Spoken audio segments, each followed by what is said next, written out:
அன்பானவர்களே, அன்பு வணக்கங்கள். நம்முடைய வீடுகளிலும் சரி, மற்ற நம்முடைய உறவினர்கள், சுற்றத்தார்கள், நண்பர்கள் இவர்களிடம் இருந்தும் சரி,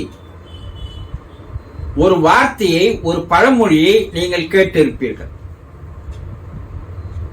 என்னது? பணம் என்ன மரத்திலா காய்க்கிறது, நீ கேட்ட போதெல்லாம் நான் பறித்து தருவதற்கு. கேட்டிருக்கிறீர்கள் இல்லையா? அவர்கள் வீட்டு தோட்டத்தில் பனைமரம் இருப்பது போலவும், தன்னுடைய பிள்ளைகள் ஏதாவது பணத்திற்கு கேட்டால், தாய் தந்தையை பிள்ளைகள் எனக்கு இந்த பணம் வேண்டும் தாருங்கள் என்று கேட்டால், பெற்றோர்கள் சொல்கின்ற வார்த்தை என்ன? பணம் என்ன மரத்திலா காய்க்கிறது, நீ கேட்கும் போதெல்லாம் போய் பறித்து எடுத்து வந்து தருவதற்கு என்று சொல்வார். ஆமாம், பணம் என்பது மரத்தில் காய்க்கவில்லை, உங்கள் மனத்தில் காய்க்கிறது. இது உளவியல் ரீதியாக, மனவியல் ரீதியாக கண்டுபிடிக்கப்பட்ட ஒரு அற்புதமான கண்டுபிடிப்பு. உங்கள் மனம் ஒரு பணம் காய்க்கும் மரம்தான். நீங்கள் இதுவரை தெரிந்திருக்கிறீர்களா? இல்லை. உங்களுக்கு தெரிந்ததெல்லாம் என்ன? என்னால பணக்காரன் ஆக முடியல, செல்வந்தனாக ஆக முடியல, கோடீஸ்வரனாக மாற முடியல, வாழ்க்கையே எனக்கு கஷ்டமாவே தான் இருக்குது. இதைத்தானே அதிகமாக பேசி வருகிறார்கள். நானும் எவ்வளவு முயற்சி செய்து பார்க்கிறேன், நானும் எவ்வளவு கஷ்டப்பட்டு பார்க்கிறேன், பணம் என்னிடம் வந்து சேர்ந்த மாதிரியா இல்லை.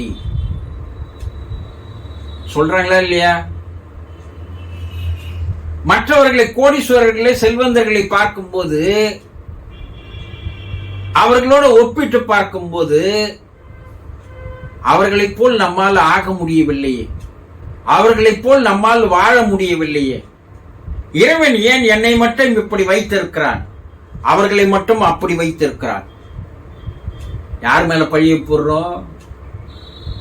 இறைவன் மீது பழியை போடுறோம்.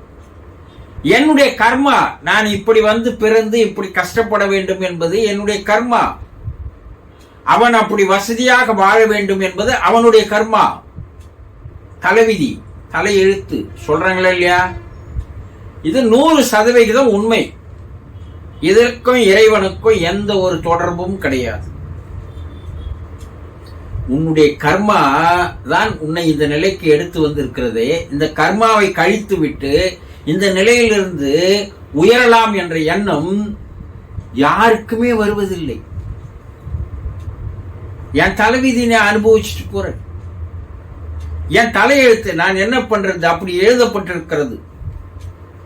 இப்படி புலம்பி புலம்பியே தன்னுடைய ஆயுளை கழிப்பவர்கள் தான் பெரும்பாலானவர்கள். ஆனா உங்களுடைய மனம் என்று ஒன்று இருக்கிறதே, இந்த மனம்தான் பணத்தை காய்க்க செய்கின்ற, பணத்தை சேர்க்க செய்கின்ற, பணக்காரனாக மாற்றுகின்ற ஒரு அற்புதமான ஆயுதம். இதை புரிந்து கொள்ளாமல் நிறைய பேர் வாழ்கிறார். உங்கள் மனம் இருக்கிறதே, அது ஒரு அக்ஷய பாத்திரம், அது ஒரு காமதேனு பசு, அது அலாவுதீனுடைய அற்புத விளக்கு, அது ஒரு மாபெரும் தங்கச் சுரங்கம், அது குபேரனின் செல்வ மாளிகை. இதெல்லாம் உங்களுக்கு தெரியுமா? உங்கள் மனம்தான் எல்லாம். உங்கள் மனதை நீங்கள் சரியாக தெரிந்து கொண்டால், புரிந்து கொண்டால், அதை கையாள செயல் திறன் இருந்து விட்டால், அதை எப்படி கையாள்வது என்ற டெக்னிக்கை, யுக்தியை, சூட்சுமத்தை, ரகசியத்தை நீங்கள் புரிந்து கொண்டால் நீங்களும் செல்வந்தன் ஆகலாம். மனத்தினுடைய இயல்பை, செயல்பாட்டை, அதனுடைய குணங்களை புரிந்து கொள்ளாத வரை நீ எத்தனை பிறவி எடுத்தாலும் பணக்காரனாக, செல்வந்தக்காரனாக, கோடீஸ்வரனாக மாறவே முடியாது. அப்ப அதற்கு 3 வித்தைகள் தான் தேவை, 3 வழிகள் தான் தேவை. அது என்ன 3 வழிகள்? ஒன்று, நேர்மறை எண்ணங்கள்.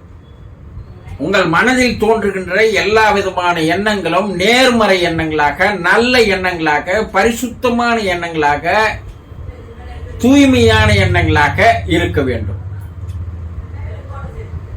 இதை நீங்கள் மாற்றாதவரை உங்களிடம் பணம் வந்து சேராது. பாசிட்டிவ் தாட்ஸ், ஆக்கப்பூர்வமான எண்ணங்கள், இதை நீங்கள் முதலில் கடைபிடிக்க வேண்டும். நல்லதே எண்ணுவது, நல்லதே பேசுவது, நல்லதே செய்வது. இந்த ஒரு ஃபார்முலா முதலில் நீங்கள் பின்பற்றினால் பணம் உங்களை நோக்கி வர ஆரம்பிக்கும். இரண்டாவது, ஒரு தெளிவான குறிக்கோள் இருக்க வேண்டும். லட்சியம், நோக்கம், இலக்கு என்று சொல்லுவார்கள். இந்த தெளிவான குறிக்கோள் இல்லாமல் உங்களால் எதையும் செயல்படுத்த முடியாது. இன்று நான் இவனாக மாற வேண்டும், இதுவாக மாற வேண்டும் என்று சொல்லுவீர்கள். அதே நாளை வேறு ஒன்றாக மாற வேண்டும், வேறு ஒருவனாக மாற வேண்டும் என்று மாற்றிக்கொள்வீர்கள். ஒவ்வொரு நாள் ஒவ்வொரு குறிக்கோள், ஒவ்வொரு லட்சியம், ஒவ்வொரு நோக்கம் இருந்தால் வெற்றி பெற முடியாது. ஒரே நோக்கம், ஒரே லட்சியம், ஒரே குறிக்கோள், ஒரே எய்ம். இது இரண்டாவது வித்தை. மூன்றாவது, உங்களுடைய மனக்காட்சியில், கற்பனையில் உங்களுடைய வரப்போகின்ற நிலைமைகளை ஓட விட்டு பார்த்தல். மனக்காட்சி படைப்பு என்று சொல்லுவார். ஒரு கற்பனையாக நீங்கள் என்னவாக ஆகப் போகிறீர்கள் என்பதை அடிக்கடி அடிக்கடி நினைத்து பார்த்துக் கொள்ளுதல். இதுக்கும் என்ன சம்பந்தம்? நீங்கள் எதை நினைக்கிறீர்களோ, எதை எண்ணுகிறீர்களோ, எதை கற்பனை செய்கிறீர்களோ, அது பிரபஞ்சத்தோடு நெருங்கிய உறவில் கொண்டு போய் சேர்க்கும். பிரபஞ்சம் உங்களை என்ன பண்ணும்னா, நீங்கள் எதை நினைத்தீர்கள், எதை கற்பனை காட்சியாக பார்த்தீர்கள், அதை நிறைவேற்றி தருவதற்கு உண்டான சூழ்நிலைகளை, சந்தர்ப்பங்களை, வாய்ப்புகளை ஏற்படுத்தி தரும். இந்த மூன்றையும் மிக சரியாக செய்ய வேண்டும். நேர்மறையான எண்ணங்கள். உங்களிடம் இதுவரைக்கும் ஏன் பணம் வரலன்னா, எல்லாமே எதிர்மறையான எண்ணங்களாக இருக்கிறது. சுயநலமாக இருப்பது, மற்றவர்களை ஏமாற்றலாம் என்று நினைப்பது, மற்றவனை ஏமாற செய்வதற்கு முயற்சி செய்வது, மற்றவெல்லாம் நல்லா இருக்கக்கூடாது, நான் மட்டும் நல்லா இருக்கும்னு நினைப்பது, பொறாமைப்படுவது, இதெல்லாம் எதிர்மறை எண்ணங்கள். இவையெல்லாம் உங்களை உயர்த்துவதற்கு ஒரு தடையாக இருக்கிறது. குழப்பமான குறிக்கோள், ஒரு தெளிவான குறிக்கோள் இல்லை, அதனாலேயும் உங்களால் முன்னோக்கி போக முடியவில்லை. அடுத்தது என்னன்னு பார்த்தீங்கன்னா, கவலையான உணர்வுகள். அவன் நல்லா இருக்கிறான், என்னால் நல்லா இருக்க முடியலையே, என் வாழ்க்கை இது போல ஆயிடுச்சு, என்னால பணக்காரன் ஆக முடியலையே. இந்த உணர்வுகள் உங்களை உயர்த்துவதற்கு தடையாக இருக்கிறது. அப்போ நீங்க என்ன செய்யணும்னா, நல்லதையே எண்ணி, நல்லதையே பேசி, நல்லதையே செய்து வர வேண்டும். உலக உயிரினங்களுக்கெல்லாம் நல்லது செய்வதற்குண்டான மனதை முதலில் பெற வேண்டும். எல்லோரும் நன்றாக இருக்க வேண்டும் என்ற எண்ணம் வர வேண்டும். அடுத்தது பார்த்தீங்கன்னா, ஒரு தெளிவான குறிக்கோளை வைத்துக் கொண்டு அதை நோக்கியே ஓடிக்கொண்டிருக்க வேண்டும். அந்த குறிக்கோளை தினந்தோறும் மனதில் காட்சிப்படுத்தி பார்த்து பயிற்சி செய்து வர வேண்டும். இந்த மூன்றையும் தொடர்ந்து செய்து வந்தால் உங்களாலும் உங்கள் மனம் பணம் காய்க்கின்ற மரமாக மாறிவிடும் என்பது அனுபவபூர்வமாக நிரூபிக்கப்பட்ட உண்மைகள். இன்றைய கோடீஸ்வரர்கள் எல்லாம் இதை சரியான முறையில் பயன்படுத்தி பயிற்சி செய்து வந்ததனால் விளைவுதான் என்று கூறுகிறார்கள். ஆக உங்கள் மனமும் ஒரு பணம் காய்க்கும் மரம்தான் என்பதை மறந்து விடாதீர்கள். சந்தோஷம்.